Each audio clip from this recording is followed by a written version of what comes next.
Bugun men juda og'riqli savolni ko'taryapman. 6 yoshdan keyin odamni davolashmaydimi? Poliklinika yoki shifoxonada yoshga qarab rad etishadimi? Haqiqatan ham qandaydir maxfiy buyruq bormi? Bu mavzu har bir oilaga tegishli. Chunki har birimizning ota-onamiz, buvimiz, bobomiz bor. Ertaga esa o'zimiz ham shu yoshga yetamiz. Agar siz yoki yaqinlaringiz yoshingiz o'tgan, endi nima qilasiz? Operatsiya qilmaymiz, dorini o'zingiz oling. Joy yo'q degan gaplarni eshitgan bo'lsangiz, bu video siz uchun juda muhim. Men bugun vahima tarqatmayman, lekin haqiqatni ochiq tushuntiraman. Qaysi holatda shifokor haqli, qaysi holatda bemorning huquqi buzilyapti. Qayerga murojaat qilish kerak, qanday hujjat talab qilish kerak. Videoni hoziroq oxirigacha ko'ring, kanalga obuna bo'ling va like bosing. Chunki bu ma'lumot sizga yoki yaqin insoningizga kerak bo'lib qolishi mumkin. Avvalo bitta narsani aniq aytaman. Qonuniy nuqtai nazardan odam 6 yoshdan oshgani uchun davolanish huquqidan mahrum bo'lib qolmaydi. Tibbiyotda 6 yoshdan keyin davolamaymiz degan umumiy qoida bo'lishi mumkin emas. Bemorning yoshi muhim ko'rsatkich, lekin u yagona mezon emas. Shifokor qaror qabul qilganda bemorning umumiy ahvoli, yurak, buyrak, jigar, qon bosimi, qandli diabeti, insult yoki infarkt tarixi narkozni ko'tara olishi. Operatsiyadan keyin tinklanish imkoniyatini hisobga oladi. Oldin ko'pchilik odamlar shifokorga borganida doktor nima desa shu deb indamay qaytardi. Yozma rad javobi so'ralmas edi, tashxisning nusxasi olinmas edi. Shikoyat qilish madaniyati ham kam edi. Hozir esa odamlar ko'proq savol beryapti, telefon orqali yozib olyapti, huquqini talab qilyapti, internetda yozmoqda. Shuning uchun ommaviy shikoyatlar ko'paygandek ko'rinadi. Aslida muammo avval ham bo'lgan. E'tiborsizlik, navbat, joy yetishmasligi, dorilar taqchilligi, yo'llanma olishdagi qiyinchilik, ayrim joylarda keksalarga mensimay munosabat. Faqat hozir bu muammolar ko'proq ko'rinadigan bo'ldi. Endi maxfiy buyruq degan gapga kelamiz. Men bunday mavzularda har doim hujjatga qarayman. Agar kimdir maxfiy buyruq bor, 6 yoshdan keyin davolamanglar deyilgan desa, undan hujjat raqamini, sanasini, qaysi idora chiqarganini so'rash kerak. Tibbiyotda ichki ko'rsatmalar, klinik protokollar, navbatga qo'yish tartibi, operatsiya uchun xavfni baholash mezonlari bo'lishi mumkin. Lekin bu keksalarni davolamang degani emas. Ko'pincha xalq orasida shifokorning qo'pol gapi yoki noto'g'ri tushuntirilgan qaror maxfiy buyruq degan mishmishga aylanadi. Asosiy qism B. Nimalarni bilish kerak? Kim xavotir olish kerak? Kim xavotir olmasligi kerak? Men amaliyotda uchraydigan vaziyatlarni oddiy misollar bilan tushuntiraman. Masalan, 6-7 yoshli erkakning tizzasi qattiq og'riydi. Yurishi qiyin, rentgen yoki MRTda bo'g'im yemirilgani ko'rinadi. U shifoxonaga boradi, unga yoshingiz katta, operatsiya qilmaymiz deyishadi. Mana shu gap noto'g'ri shaklda aytilgan bo'lishi mumkin. To'g'ri tushuntirish bunday bo'lishi kerak edi. Sizda yurak yetishmovchiligi bor. Qand miqdori yuqori, qon bosimingiz nazoratda emas. Hozir operatsiya xavfli. Avval kardiolog, endokrinolog ko'rigidan o'ting. Tahlillarni yaxshilaymiz. Keyin operatsiya masalasini qayta ko'ramiz. Farqni ko'ryapsizmi? Birinchi gap kamsitish, ikkinchi gap tibbiy asoslangan tushuntirish. Yana bir misol. 72 yoshli ayolda ko'krak qafasida og'riq bor, nafas qisadi. Tez yordam keladi, bosimi yuqori, EKGda o'zgarish bor. Agar unga kampir bo'lib qolgansiz, uyda yoting deyishsa, bu jiddiy xato. Bunday holatda yoshidan qat'iy nazar shoshilinch yordam ko'rsatilishi kerak. Infarkt, insult, og'ir nafas yetishmovchiligi, qon ketishi, hushdan ketish, suyak sinishi, o'tkir qorin og'rig'i kabi holatlarda yosh katta degan bahona bilan yordamni kechiktirish mumkin emas, lekin boshqa vaziyat ham bor. Deknizm yoshli bemorda saratonning oxirgi bosqichi yurak va buyrak yetishmovchiligi. Organizm juda zaif. Oila albatta operatsiya qiling, hamma narsani qiling dedi. Shifokor esa operatsiya hayotni uzaytirmasligini, aksincha og'riq va azobni ko'paytirishini tushuntiradi. Bu holatda davolashmayapti deb o'ylash mumkin, lekin aslida shifokor zarar yetkazmaslik tamoyiliga amal qilyapti. Tibbiyotda har doim nima qilsak foyda ko'proq, nima qilsak zarar ko'proq degan savol turadi. Davolash faqat operatsiya yoki kuchli dori emas. Og'riqni kamaytirish, nafasni yengillashtirish, parvarish, palliativ yordam ham davolashning bir qismi. Kim xavotir olish kerak? Agar sizga yoki yaqinlaringizga og'zaki tarzda yosh o'tgan, qabul qilmaymiz. 6dan keyin bepul dori yo'q, joy yo'q, ketavering. bunaqa bemorlarga yo'llanma berilmaydi deyilsa, albatta xavotir oling va hujjat talab qiling. Ayniqsa holat shoshilinch bo'lsa, qon bosim betakandan yuqori bo'lsa, ko'krak og'rig'i 15 daqiqadan ko'p davom etsa, yuz qiyshayishi, qo'l oyoq uvishishi, nutq buzilishi bo'lsa, qattiq nafas qisishi, yuqori isitma, hushdan ketish, qattiq qorin og'rig'i bo'lsa, vaqt yo'qotmang. Kim xavotir olmasligi kerak? Agar shifokor yoshni emas, aniq tibbiy xavfni tushuntirsa, qo'shimcha tekshiruv bersa, boshqa mutaxassisga yuborsa, reja tuzsa, bu rad etish emas. Masalan, 65 yoshli bemorga hozir operatsiya qilmaymiz. Chunki gemoglobin 7,5 avval qon kamligini davolaymiz desa, bu mantiqli. Yoki qand bo'rimdekish bo'lib turganda jarrohlik xavfli, avval qonni tushiramiz desa, bu ham to'g'ri. Muammo qarorning o'zida emas. Qaror qanday asoslanganida va bemorga qanday tushuntirilganida. Ko'p shikoyatlar poliklinika darajasida boshlanadi. Bemor keladi, terapiyatga kirish uchun navbat katta. U 62 yoshda, bosimi bor. Tahlil kerak. Registraturada talon yo'q deyishadi. Bemor xafa bo'ladi, uyga qaytadi, keyin holati yomonlashadi. Bu yerda oddiy narsa kerak. Agar holat yengil bo'lsa, navbat bilan ko'riladi. Agar holat og'ir bo'lsa, navbatsiz shoshilinch ko'rish masalasi ko'tarilishi kerak. Katta yoshdagi odamning shikoyatini odatdagi qarilik deb chetga surish xavfli. Chunki keksalarda infarkt ba'zan kuchli og'riqsiz. Insult ba'zan faqat bosh aylanishi bilan, pnevmoniya esa ba'zan baland isitmasiz kechishi mumkin. Endi eng nozik joylarga o'tamiz. Birinchi nozik jihat tibbiy rad javobi bilan noqonuniy rad javobini ajratish kerak. Tibbiy rad javobi aniq yoziladi. Tashxis, xavf, tahlil natijalari, konsilium xulosasi, tavsiya. Noqonuniy rad javobi esa odatda og'zaki bo'ladi. Kerak emas, baribir foydasi yo'q. Bizda bunaqa tartib boshliq aytgan. Agar gap faqat og'zaki bo'lsa, bemor himoyasiz qoladi. Shuning uchun men doim aytaman, og'zaki gapni hujjatga aylantiring. Ikkinchi nozik jihat joy yo'q degani davolashdan butunlay voz kechish degani emas. Agar shifoxonada joy bo'lmasa, bemorga boshqa muassasaga yo'llanma berish, navbatga qo'yish, shoshilinch holatda esa yordam ko'rsatish mexanizmi bo'lishi kerak. Masalan, 70 yoshli odamda son suyagi sinishi bor. Travmatologiyada joy yo'q deyish bilan ish tugamaydi. Bemor yotib qolsa, tromzotiljam, yara, og'riq, nogironlik xavfi oshadi.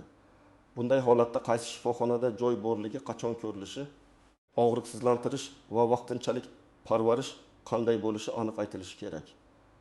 Uchinchi nozik jihat bepul va pullik xizmatlar chegarasi. Ko'pchilik xolton yoshdan keyin bepul davolash yo'q ekan deb o'ylaydi. Aslida ayrim xizmatlar davlat kafolati doirasida, ayrimlari navbat asosida, ayrimlari pullik bo'lishi mumkin. Muammo shundaki, bemorga qaysi xizmat bepul, qaysi biri pullik, nima uchun pullik ekani tushuntirilmaydi. Natijada odamlar shubhalanadi. Siz har doim so'rashingiz mumkin. Bu xizmat bepulmi yoki pullikmi? Agar pullik bo'lsa, asosini ko'rsating. To'lov kassaga qilinadimi? Chek beriladimi? Hech qachon qo'lga pul berishni odat qilmang. Chunki keyin isbotlash qiyin bo'ladi. 4-nozik jihat.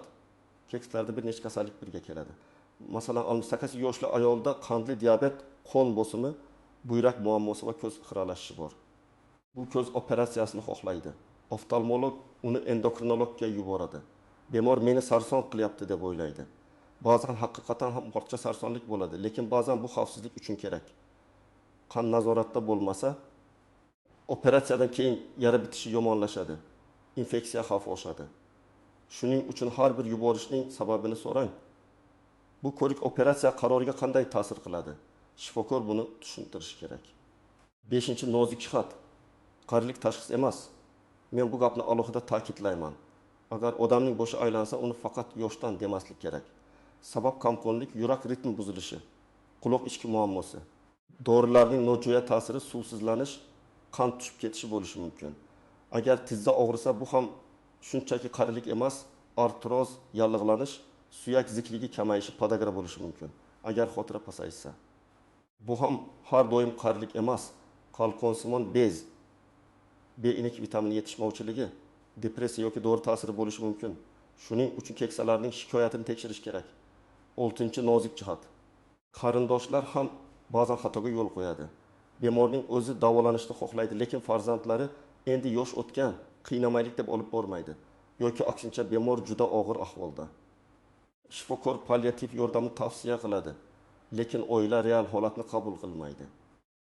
Men har doim maslahat beraman. Bemorning o'z fikrini eshiting. Agar u hushyor tushunadigan holatda bo'lsa, qaror faqat qarindoshlar tomonidan emas, bemorning ishtirokida qabul qilinishi kerak. 7-chi nozik jihat. Dori darmon masalasi. Katta yoshdagi odam ko'pincha bir vaqtning o'zida 5-10 xil dori ichadi. Bir shifokor bosimga dori beradi, boshqasi yurakka, 3-chisi og'riqqa, 4-chisi uyquga. Dorilar bir-biri bilan to'qnashishi, bosimni keskin tushirishi, buyrakka zarar berishi, oshqozonda qon ketish xavfini oshirishi mumkin. Shuning uchun davolash degani doim ko'proq dori yozish emas. Ba'zan eng to'g'ri davolash keraksiz dorilarni kamaytirish bo'ladi. Ammo buni o'zboshimchalik bilan qilmang. Shifokor bilan ro'yxatni ko'rib chiqing. Endi eng kerakli qism, agar siz yoki yaqinlaringizga yosh sababli davolash rad etilgandek tuyulsa nima qilasiz? Birinchi qadam, tinch, lekin qat'iy bo'ling. Janjal bilan boshlamang. Shifokorga yoki registraturaga shunday deng: iltimos menga qarorning tibbiy asosini tushuntiring. Davolash rad etilayotgan bo'lsa, yozma xulosa bering. Bu gap juda muhim. Chunki yozma xulosa so'ralganda ko'p joyda munosabat o'zgaradi. Odamlar mas'uliyatni his qiladi. Ikkinchi qadam, hujjatlarni yig'ing. Pasport yoki ID karta nusxasi, ambulator karta, oldingi tashxislar, tahlillar, UZI, rentgen, MRT, EKG, shifoxona epikrizlari, qabul varaqalari, tez yordam chaqiruv qog'ozi bo'lsa, hammasini bitta papkaga joylang. Katta yoshdagi bemorlar uchun bu juda muhim. Chunki har safar yangi shifokorga borganingizda hammasini boshdan aytib berish qiyin bo'ladi. Hujjat bo'lsa, qaror tezroq va aniqroq bo'ladi. 3-qadam, yozma ariza qoldiring. Agar poliklinikada masala hal bo'lmasa, bosh shifokor nomiga ariza yozing. Ariza aniq yozing. Men faloncha falon sana falon shikoyat bilan murojaat qildim. Menga falon tarzda rad javobi berildi yoki qabul qilinmadim. Iltimos, holatni o'rganib, yozma javob berishingizni so'rayman. Arizaga hujjat nusxalarini qo'shing. Arizani 2 nusxada tayyorlang. Bir nusxasini topshiring, ikkinchi nusxaga qabul qilingan sana kirim raqami va imzo qo'ydiring. Bu juda muhim dalil. 4-qadam, shoshilinch holatda kutmang. Agar bemorda ko'krak og'rig'i, insult belgisi, nafas qisishi, hushdan ketish, qattiq qon ketish, suyak sinishi, bosim juda yuqori bo'lsa, poliklinika yo'llanmasini kutib o'tirmang. Tez yordam chaqiring yoki shoshilinch qabul bo'limiga boring. Shoshilinch holatda ertalab keling, talon oling degan javob xavfli bo'lishi mumkin. 5-qadam, konsilium so'rang. Agar masala murakkab bo'lsa, masalan operatsiya qilish yoki qilmaslik, onkologik davolash, yurak amaliyoti, narkoz xavfi kabi qarorlar bo'lsa, bitta odamning og'zaki fikri bilan cheklanib qolmang. Konsilium xulosasi bersin deb so'rang. Konsiliumda bir nechta mutaxassis fikr bildiradi va qaror hujjatga tushadi. Bu bemorni ham, shifokorni ham himoya qiladi. 6-qadam, ikkinchi fikr oling. Agar sizga hech narsa qilib bo'lmaydi deyishsa, ayniqsa holat rejalashtirilgan davolash bo'lsa, boshqa mutaxassisga ko'rining. Bu shifokorga ishonmaslik emas, bu normal tibbiy amaliyot. Masalan, bir joyda 75 yoshli bemorga yurak operatsiyasini ko'tara olmaysiz deyishlari mumkin. Boshqa markaz esa chuqur tekshiruvdan keyin kam invaziv usulni taklif qilishi mumkin. Yoki aksincha, boshqa shifokor ham xavf juda yuqori ekanini tasdiqlaydi. Shunda oila qarorini yaxshiroq tushunadi. 7-qadam, dorilar ro'yxatini tuzing. Har bir keksaning yonida kichik ro'yxat bo'lsin. Qaysi dorini ichadi, doza qancha, kuniga necha marta, qaysi doriga allergiyasi bor. Masalan, enalapril 10 mg ertalab, metformin efimlatram kuniga 2 marta, aspirin ertashimda kechqurun kabi. Shoshilinch holatda bu ro'yxat hayot saqlab qolishi mumkin. Chunki shifokor bemor qaysi dorini ichayotganini bilmasa, noto'g'ri kombinatsiya berib qo'yishi mumkin. 8-qadam, muloqotni yozib boring, lekin qonun va odob doirasida. Siz muhim gaplarni daftariga yozishingiz mumkin. Qaysi sana, qaysi shifokor nima dedi, qanday tavsiya berdi.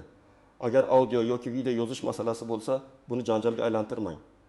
Eng kuchli dalil baribir rasmiy hujjat, ariza, xulosa va tibbiy yozuvlardir. 9-qadam, yuqori tashkilotlarga murojaat qiling.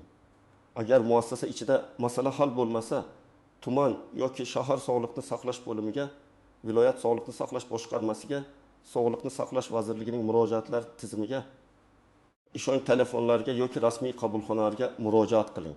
Murojaatda hissiyot emas, faktlar bo'lsin. Sana, joy, shifokor yoki bo'lim nomi, bemor ahvoli, nima so'raldi, nima javob berildi, qanday hujjat bor.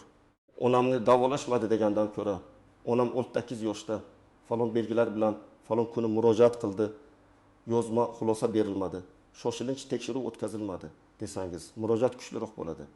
10-qadam. Profilaktikani kechiktirmang. 6000 yoshdan keyin davolash masalasida eng katta muammo ko'pincha kasallik juda kech aniqlanishidir. Qon bosimini uyda o'lchab boring, qonni tekshirtiring, xolesterin, buyrak tahlillari, EKG. Ko'z ko'rigi, stomatolog, suyak zikligi, onkologik skrininglar masalasini shifokor bilan muhokama qiling. Keksalik davrida kasallikni erta topish davolash imkoniyatini oshiradi.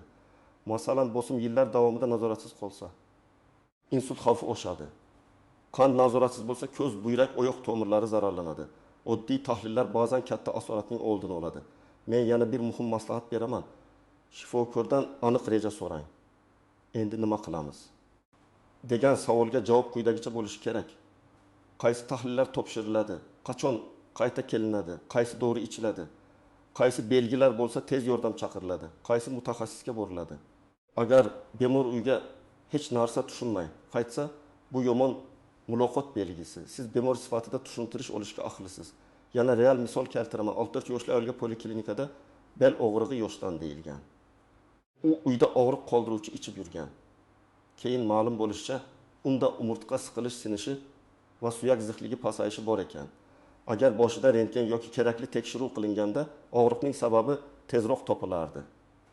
Boshqa misol, 71 yoshli erkak ko'krak og'rig'ini oshqozon deb o'ylab 3 kun uyda yotgan. Shifoxonaga borganda infarkt o'tkazgani aniqlangan. Demak, keksalarda o'tib ketadi deb kutish ham, yoshdan deb e'tiborsiz qoldirish ham xavfli. Shu bilan birga, men shifokorlarni ham bir yo'qlama ayblash tarafdori emasman. Tizimda yuklama katta, bemor ko'p, hujjat ko'p, resurs cheklangan holatlar bor. Lekin bu bemorga qo'pol muomala qilish, yoshiga qarab umidsizlantirish yoki tushuntirmasdan qaytarish uchun bahona bo'la olmaydi. Eng to'g'ri yo'l bemor huquqini biladi. Shifokor qarorini hujjat bilan asoslaydi. Oila esa real tibbiy xavflarni tushunadi. Bugungi mavzuning asosiy mazmuni shuki, 60 yoshdan keyin davolash to'xtab qolmaydi. Yoshning o'zi rad etish uchun asos emas. Lekin katta yoshda davolash qarori ehtiyotkorlik bilan tahlillar, xavf bahosi, boshqa kasalliklar va bemorning umumiy ahvoliga qarab qabul qilinadi. Agar sizga yoshingiz katta deb og'zaki rad javobi bersa, yozma xulosa so'rang, hujjatlarni yig'ing, bosh shifokorga ariza yozing. Zarur bo'lsa yuqori tashkilotlarga murojaat qiling. Shoshilinch holatda esa kutmang. Tez yordam chaqiring. Eng muhimi, qarilik degan so'z bilan haqiqiy kasallikni yashirib yuborishlariga yo'l qo'ymang. Ota-onangiz, buvingiz, bobongizning shikoyatlarini jiddiy qabul qiling. Savol bering, tushuntirish talab qiling, hujjat oling. Huquqni bilgan odamni aldash ham, mensimaslik ham qiyinroq bo'ladi. Sizning hududingizda shunday holatlar bo'lganmi? 60 yoshdan oshgan yaqinlaringizga davolanishda muammo qilishganmi yoki aksincha yaxshi yordam ko'rsatishganmi? Izohlarda yozing. Boshqalar ham tajribangizdan foyda olsin.